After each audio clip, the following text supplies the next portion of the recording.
মধ্যপ্রাচ্যের চলমান উত্তেজনার মাঝেই নতুন করে আলোচনা এসেছে ইরানের সামরিক সক্ষমতা।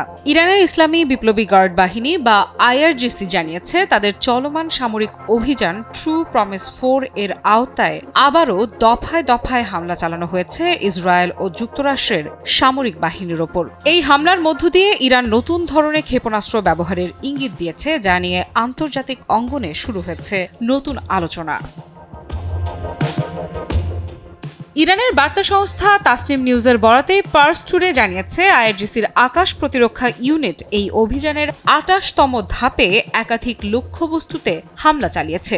এতে লক্ষ্য করা হয় ইসরায়েলের তেল আবিব ও বীর আল সাবা অঞ্চলের সামরিক স্থাপনা এবং আমেরিকার আল আজরাক বিমান ঘাঁটি।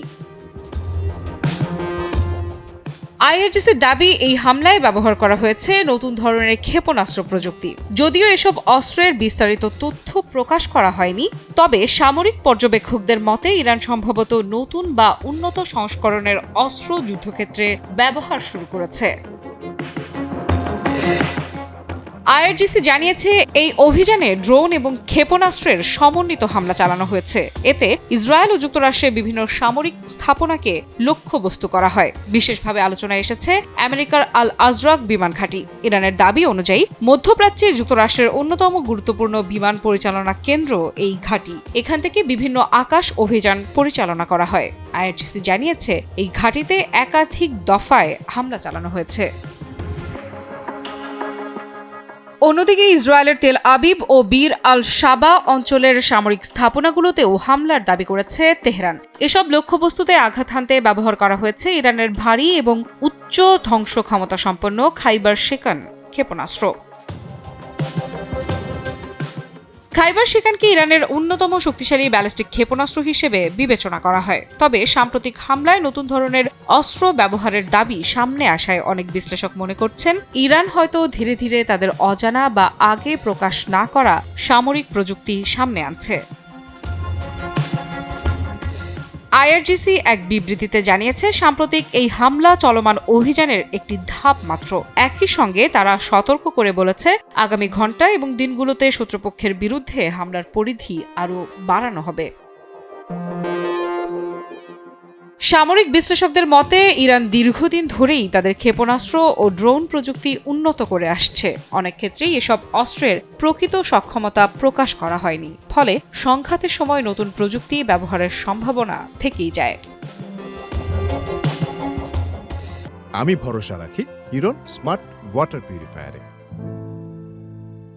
এই পরিস্থিতিতে আইআরজিসির নতুন ধরনের অস্ত্র ব্যবহারের ইঙ্গিত মধ্যপ্রাচ্যের নিরাপত্তা পরিস্থিতিকে আরও জটিল করে তুলতে পারে বলে মনে করছেন বিশ্লেষকেরা। সব মিলিয়ে চলমান সংঘাতের মাঝেই ইরান যে নতুন সামরিক প্রযুক্তি বা অজানা অস্ত্র সামনে আনছে, এমন আশঙ্কা এখন ক্রমেই জোরালো হচ্ছে। আর সেই কারণেই প্রশ্ন উঠছে, যুদ্ধের ময়দানে কে ধীরে ধীরে নিজেদের নতুন অস্ত্রের ভান্ডার খুলে দিচ্ছে তেহরান? যুদ্ধের মাঝেও কি ইরান পারমাণবিক কার্যক্রম অব্যাহত রেখেছে?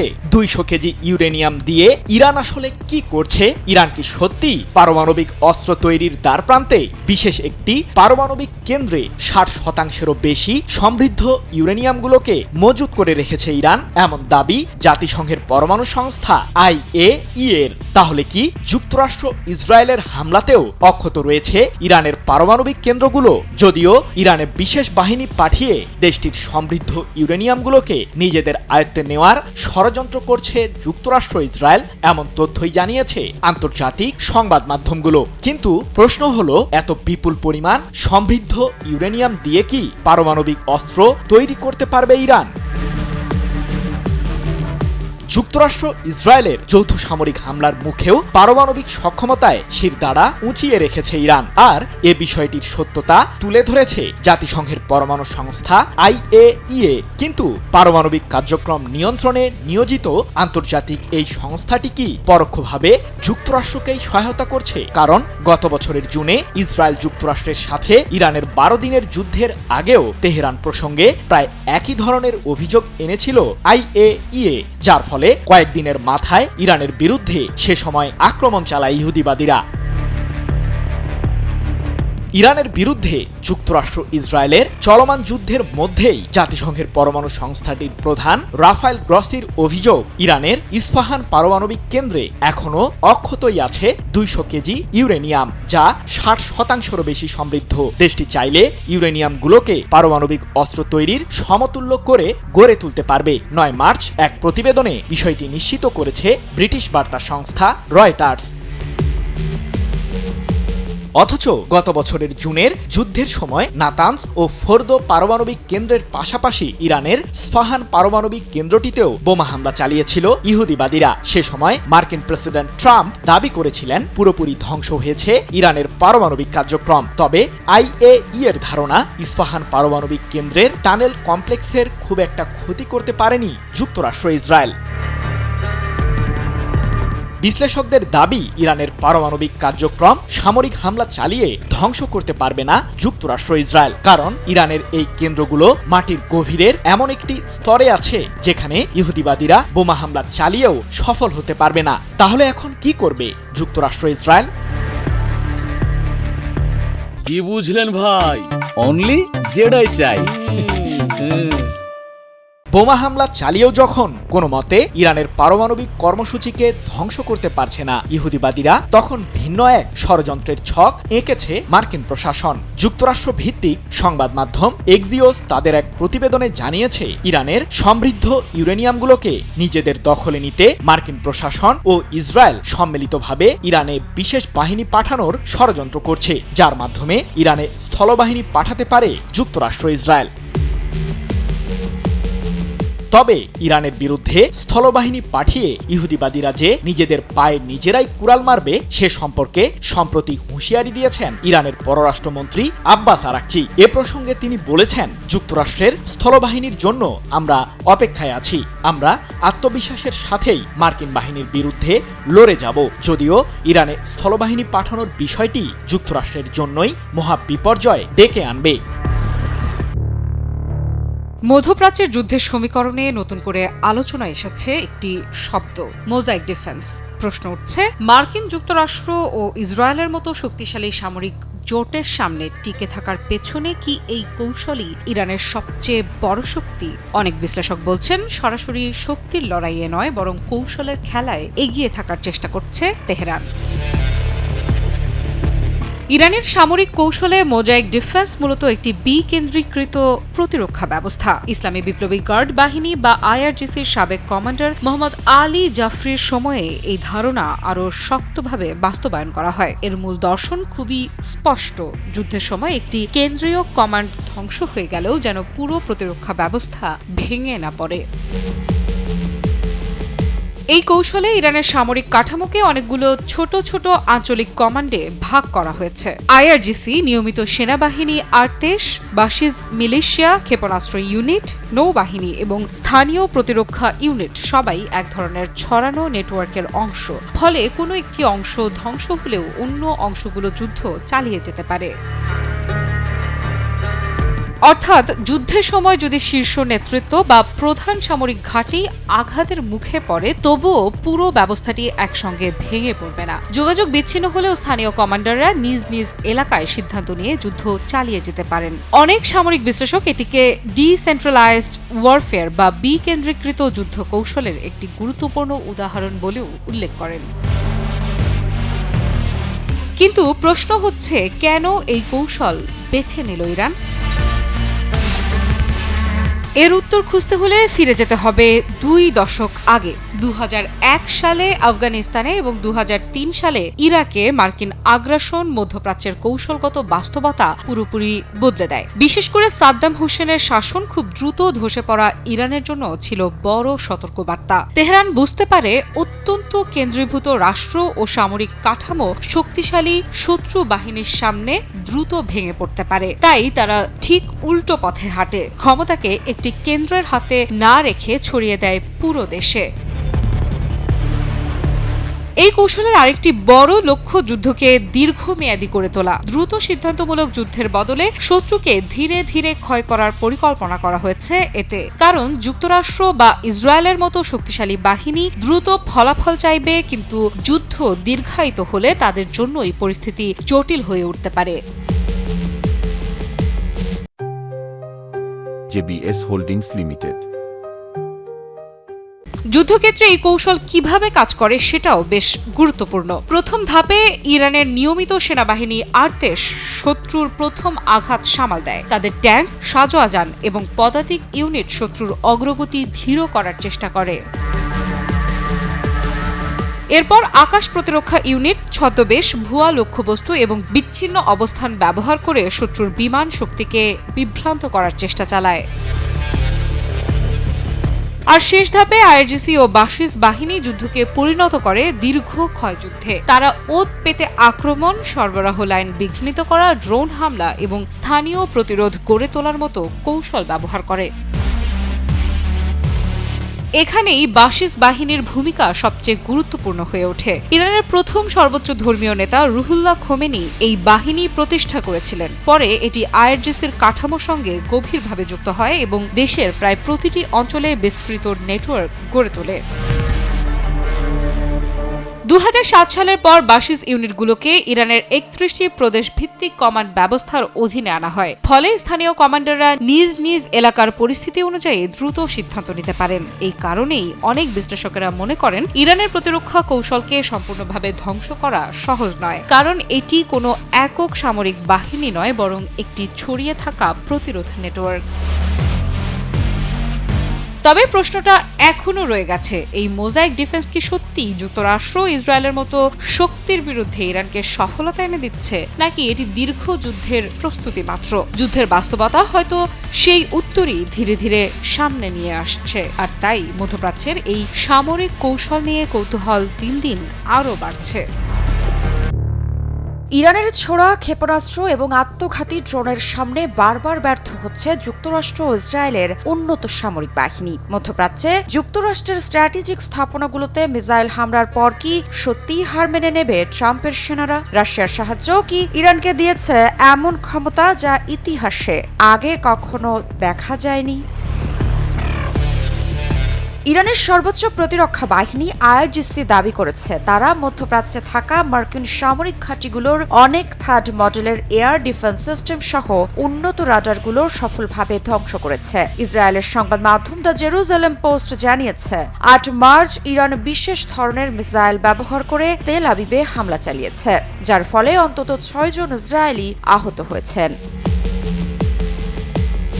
চলমান যুদ্ধে ইরান যদিও বহু বছর পুরনো ক্ষেপণাস্ত্র ব্যবহার করছে, কিন্তু ব্যালিস্টিক মিসাইল এবং আত্মঘাতী ড্রোনের যুগান্তকারী প্রযুক্তি এখনও তাদের কাছে রয়েছে। এই মিসাইলগুলো ক্লাস্টার ধরনের, যা ইসরায়েলের আকাশ প্রতিরক্ষা সিস্টেম আয়রন ডোমকেও ধরাশায়ী করছে। যুক্তরাষ্ট্র প্রায় 50,000 সেনা, 2টি বিমানবাহী রণতরী, 200টি যুদ্ধ বিমান ও আধুনিক সমরাস্ত্র নিয়েও প্রতিহত করতে পারছে না ইরানকে। আইআরজিসির দাবি তারা মধ্যপ্রাচ্যের গুরুত্বপূর্ণ 7টি মার্কিন রাডার ধ্বংস করেছে। খাতাম আল আম্বিয়ার সদর দপ্তরের তথ্য অনুযায়ী সম্প্রতি মাত্র এক রাতেই যুক্তরাষ্ট্রের 200 সেনা হতাহত হয়েছে। এদের মধ্যে যুক্তরাষ্ট্রের রণতরীতে থাকা 21 জন সেনা নিহত হয়েছেন। এদিকে বিশ্লেষকরা বলছেন শুধুমাত্র ব্যালিস্টিক মিসাইলের সাহায্যে ইরান মার্কিন ইসরায়েলি বাহিনীকে চ্যালেঞ্জ জানাতে সক্ষম। তবে এখানেই প্রশ্ন আসে, রাশিয়ার সাহায্যই কি গেম চেঞ্জার? মার্কিন সংবাদ মাধ্যম CNN জানিয়েছে ইরানকে গোয়েন্দা তথ্য সরবরাহ করছে রাশিয়া। আধুনিক ওয়ারহেড স্যাটেলাইটের মাধ্যমে মার্কিন ঘাঁটি, বিমানবাহী রণতরী এবং তাদের গতিবিধির তথ্য সরাসরি পৌঁছাচ্ছে ইরানের কাছে। রাশিয়া ইউক্রেন যুদ্ধে ইরানের শাহেদ 136 মডেলের আত্মঘাতী ড্রোন রাশিয়ার ব্যবহারও সিগন্যাল দিয়েছে রাশিয়া ইরানের মাঝে কৌশলগত সম্পর্ক কতটা শক্ত। এছাড়া 2025 সালের শুরুতে রাশিয়া ইরানের মাঝে স্বাক্ষরিত হয়েছে 20 বছরের সামরিক চুক্তি। বিকাশ পেমেন্টে 10,000 টাকার বেশি অফার, শপিং চলছে তো। বিশ্লেষকদের ধারণা, রাশিয়ার সহায়তায় মধ্যপ্রাচ্যে যুদ্ধের ময়দানে এগিয়ে যাচ্ছে ইরান, যা ইসরায়েল ও যুক্তরাষ্ট্রের জন্য তৈরি করছে বড় হুমকি। মধ্যপ্রাচ্যে যুক্তরাষ্ট্র ও ইসরায়েলের সামরিক শক্তি ইরানের মিসাইল ও আত্মঘাতী ড্রোনের সামনে হোঁচট খাচ্ছে বারবার। রাশিয়ার গোয়েন্দা ও প্রযুক্তিগত সহায়তা ইরান যুদ্ধের ময়দানে এগিয়ে যাচ্ছে, যা হোয়াইট হাউসের সামরিক কর্মকর্তাদের মাঝে উৎকণ্ঠা তৈরি করেছে। এখন প্রশ্ন উঠছে, মধ্যপ্রাচ্যে ট্রাম্পের কৌশল কি ব্যর্থ হচ্ছে? ইরানের সামরিক অগ্রগতি কি মার্কিন আধিপত্যকে চ্যালেঞ্জ জানাচ্ছে? সময় বলবে। তবে যুদ্ধের ময়দানে এখন ইরানই সুবিধাজনক অবস্থানে। মধ্যপ্রাচ্যে যুদ্ধের উত্তাপ যখন ক্রমেই বাড়ছে, ঠিক তখনই সামনে আসছে এক ভিন্ন প্রশ্ন। ইসরায়েল কি ধীরে ধীরে এই যুদ্ধ থেকে বেরিয়ে যাওয়ার পথ খুঁজছে? ইরানের বিরুদ্ধে চলমান হামলার মধ্যেই ইসরায়েলের কিছু ঊর্ধ্বতন কর্মকর্তা এখন যুদ্ধের ভবিষ্যৎ নিয়ে উদ্বেগ প্রকাশ করছেন। তাদের মতে, এই সংঘাত যদি দ্রুত থামানো না যায় তবে তা শুধু মধ্যপ্রাচ্য নয়, বরং পুরো বিশ্বের অর্থনীতির জন্যও বড় ঝুঁকি হয়ে উঠতে পারে। ওয়াশিংটন পোস্টকে দেয়া এক সাক্ষাৎকারের নাম প্রকাশে অনিচ্ছুক এক জ্যেষ্ঠ ইসরায়েলি কর্মকর্তা জানান, যুদ্ধের সমাপ্তি নিয়ে এখনও প্রাথমিক পর্যায়ে আলোচনা চলছে। হামলা থামানো হবে নাকি আরও বাড়ানো হবে, এই বড় সিদ্ধান্তটি অনেকটাই নির্ভর করছে মার্কিন প্রেসিডেন্ট ডোনাল্ড ট্রাম্পের উপর। তবে তিনি এখনও সম্পূর্ণ জয় ছাড়া অন্য কোনো বিকল্পে আগ্রহী নন। ট্রাম্পের অবস্থানও সময়ে সময়ে বদলাতে দেখা যাচ্ছে। শুরুতে তিনি ইরানের সরকারের কিছু নমনীয় সদস্যদের সঙ্গে আলোচনার সম্ভাবনার কথা বলেছিলেন, কিন্তু পরে তিনি সরাসরি নিঃশর্ত আত্মসমর্পণের দাবি তোলেন। তার যুক্তি, যাদের সঙ্গে আলোচনার কথা ভাবা হচ্ছিল তারা এখন আর বেঁচে নেই। ইসরায়েলের প্রধানমন্ত্রী বেনিয়ামিন নেতানিয়াহু একই ধরনের কঠোর অবস্থানে আছেন। তিনি বলেছেন, এখন মোমেন্ট অফ ট্রুথ, অর্থাৎ এমন এক সময় যখন সিদ্ধান্তমূলক পদক্ষেপ নেওয়া ছাড়া আর কোনো পথ নেই। কিন্তু যুদ্ধের বাস্তবতা যেন ভিন্ন কিছু বলছে। ইসরায়েলের ভেতরেই এখন প্রশ্ন উঠছে, এই যুদ্ধ কতদিন চলবে আর এর মূল্য কত? কারণ যুদ্ধের খরচ দ্রুত বাড়ছে। উপসাগরীয় অঞ্চলে ইরানের ক্ষেপণাস্ত্র হামলা অব্যাহত রয়েছে। তেলের বাজার অস্থির হয়ে উঠছে, জ্বালানির দাম বাড়ছে, আর এর প্রভাব পড়ছে বৈশ্বিক অর্থনীতিতেও।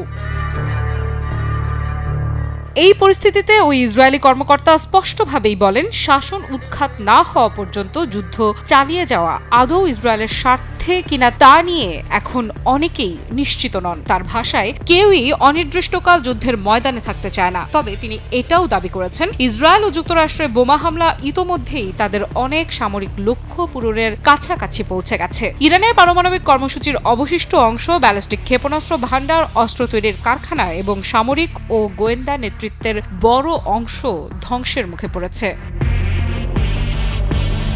কি বুঝলেন ভাই? অনলি যেটাই চাই। তার মতে, প্রধান সামরিক লক্ষ্যগুলো ধ্বংস করা সম্ভব হলে সেটাই ইসরায়েলের জন্য বড় অর্জন হিসেবে বিবেচিত হতে পারে। যদিও তিনি স্বীকার করেন, ইরান সরাসরি আত্মসমর্পণ করবে না, তবে সম্ভবত মার্কিন শর্তে কোনো ধরনের যুদ্ধবিরতি সম্মত হওয়ার ইঙ্গিত দিতে পারে। তবে এই মতামত যে ইসরায়েলি সরকারের আনুষ্ঠানিক অবস্থান তা নয়, বরং এটি প্রতিরক্ষা প্রতিষ্ঠানের একটি অংশের মনোভাব প্রকাশ করে বলে ধারণা করা হচ্ছে। এই অংশটি আগেও গাজা যুদ্ধে দীর্ঘমেয়াদী কৌশল নিয়ে নেতানিয়াহুর সিদ্ধান্তে হতাশ ছিল। এর পাশাপাশি ইসরায়েলের সামনে আরও দুটি বড় উদ্বেগ তৈরি হয়েছে।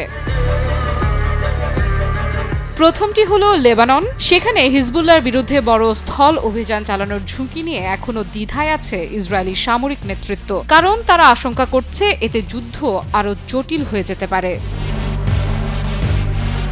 দ্বিতীয় উদ্বেগটি আরও বড়, যুক্তরাষ্ট্রের সঙ্গে সম্পর্ক।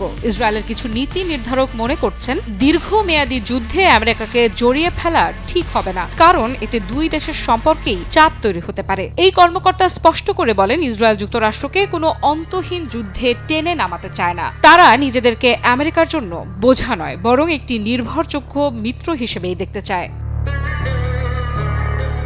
অন্যদিকে প্রেসিডেন্ট ট্রাম্প এখনও ইরানের শাসন ব্যবস্থা ভেঙে ফেলার লক্ষ্য নিয়েই এগোচ্ছেন। তিনি একটি নতুন ইরান গড়ার স্বপ্নের কথা বলছেন, কিন্তু সেই লক্ষ্য অর্জনের জন্য স্পষ্ট কোনো পরিকল্পনা এখনো সামনে আসেনি। ফলে মধ্যপ্রাচ্যের আকাশে এখন একটি পুরনো প্রশ্নই আবার ঘুরে বেড়াচ্ছে, এই যুদ্ধ শেষ হবে কিভাবে?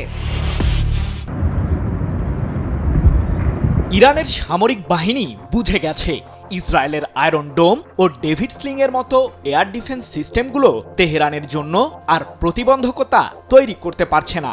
ইসরায়েলের সামরিক স্থাপনাগুলোকে গুঁড়িয়ে দিতে ইরান ছুঁড়েছে ৩ শতাধিক ব্যালিস্টিক মিসাইল।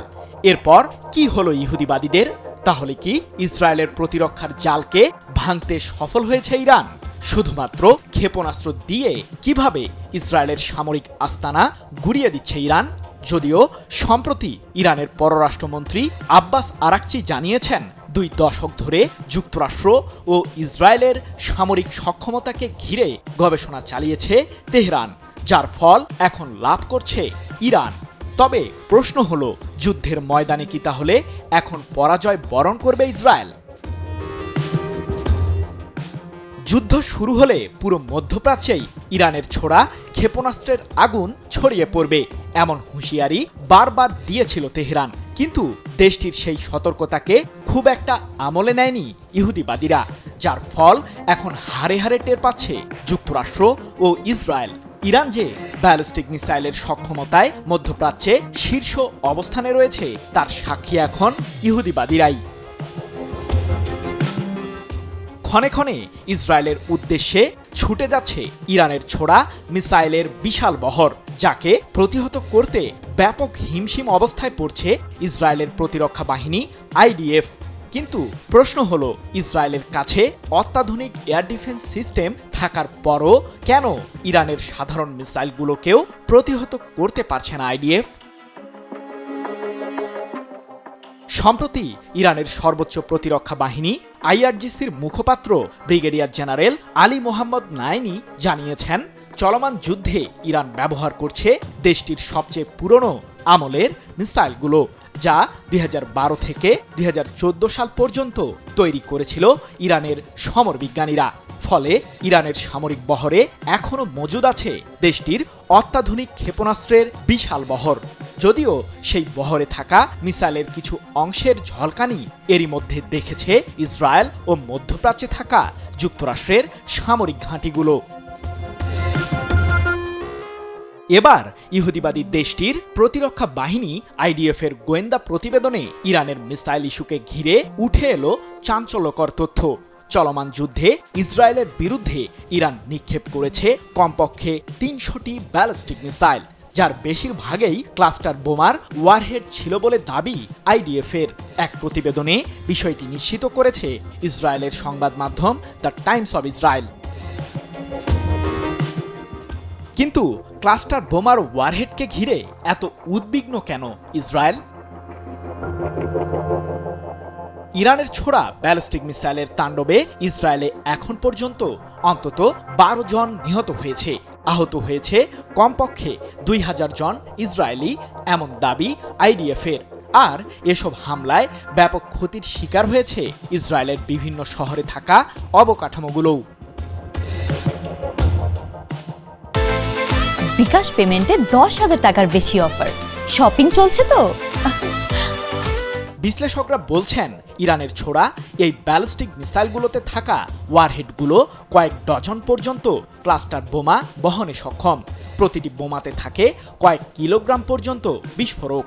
আর মিসাইলের এই বোমাগুলো হামলার পর মুহূর্তে 10 কিলোমিটারের মাঝে ছড়িয়ে পড়ে, যার ফলে ইসরায়েলের এয়ার ডিফেন্স সিস্টেমের পক্ষে এগুলোকে প্রতিহত করা অনেকটাই দুঃসাধ্য হয়ে যায়।